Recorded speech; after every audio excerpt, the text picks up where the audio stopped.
Close your eyes. You hear the soft hiss of steam, the gentle tap of a spoon against porcelain, the low hum of morning voices saying, Buongiorno. That's the sound of a 1960s Italian cafe, the heartbeat of a country waking up, one espresso at a time. In this video, we're going back to the 1950s and 1960s, to the cafes where Italy shared its soul. 8 places and moments that defined community, warmth, and belonging. For those who left, they became the memory of home. For those who stayed, they were the rhythm of daily life. Let's remember together. The first cafe was not a cafe. It was a second home. The small-town Bar Centrale, with its marble counter worn smooth by decades of elbows and stories. The air smelled of ground coffee, cigarette smoke, and the faint sweetness of cornetti filled with apricot jam. A boy in a wool coat sat beside his father, both holding tiny cups of coffee, one filled with milk, the other with pride. The owner knew every customer by name. He'd wipe the counter, look you in the eyes, and say, Come va, Giovanni? Even if you weren't Giovanni. For emigrants, that cafe became the dream of community they tried to rebuild abroad. The kind of place where you never drank alone because life itself sat beside you. Then came the Bar della Stazione, the train station cafe. You can hear the echoes of footsteps on stone, the steam of locomotives mixing with the smell of strong espresso. Travelers clutch letters. Lovers whisper goodbyes.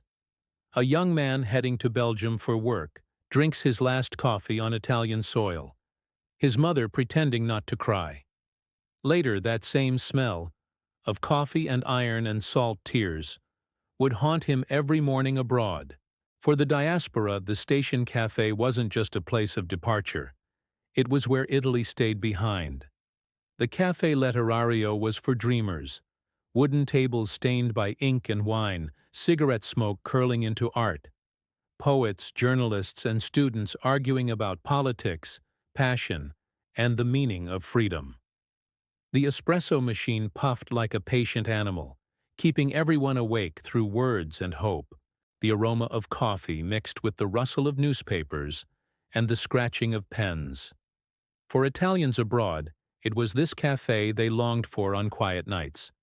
Not for the drink, but for the noise of thought, the warmth of belonging to a conversation. In the afternoons, the bar pasticceria filled with light and sugar. The glass counter gleamed with cannoli, babà, and sfogliatelle.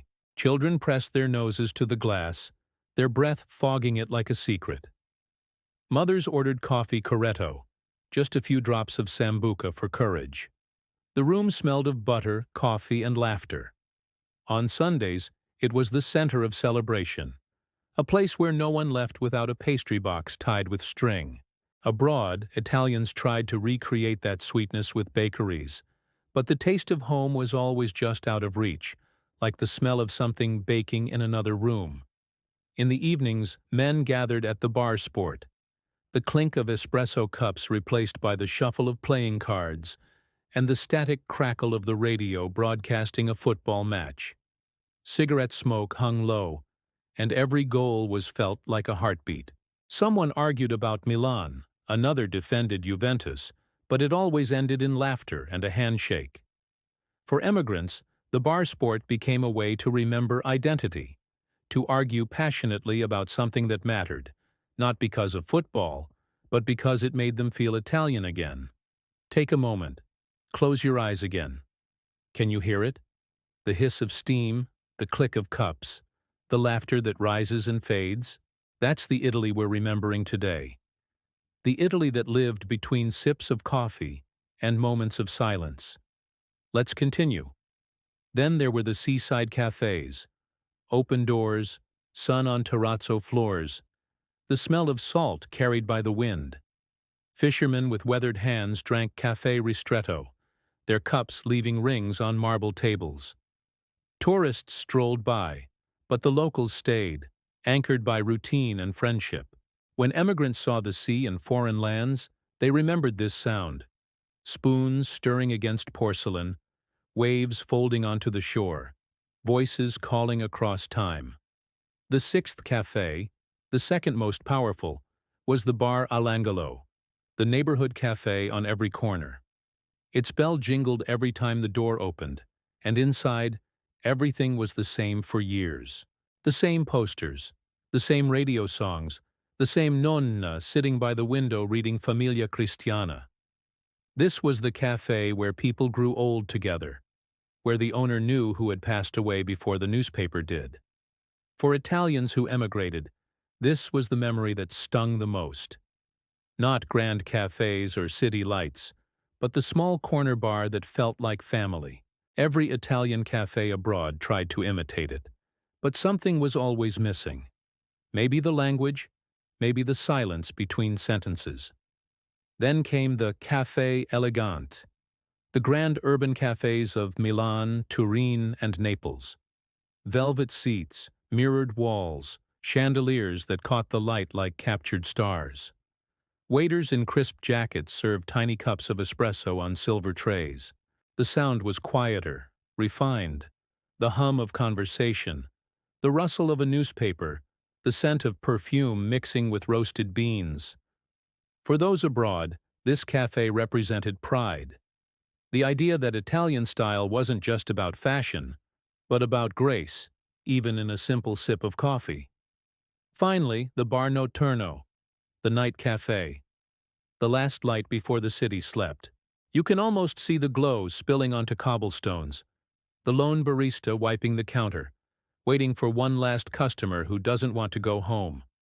The air smells of coffee grounds, cigarette smoke, and rain. It's a lonely, beautiful scent, one that emigrants carried with them on sleepless nights, oceans away. These 8 cafes weren't just places to drink coffee, they were Italy itself. The taste of community, the scent of conversation, the rhythm of life lived close to others.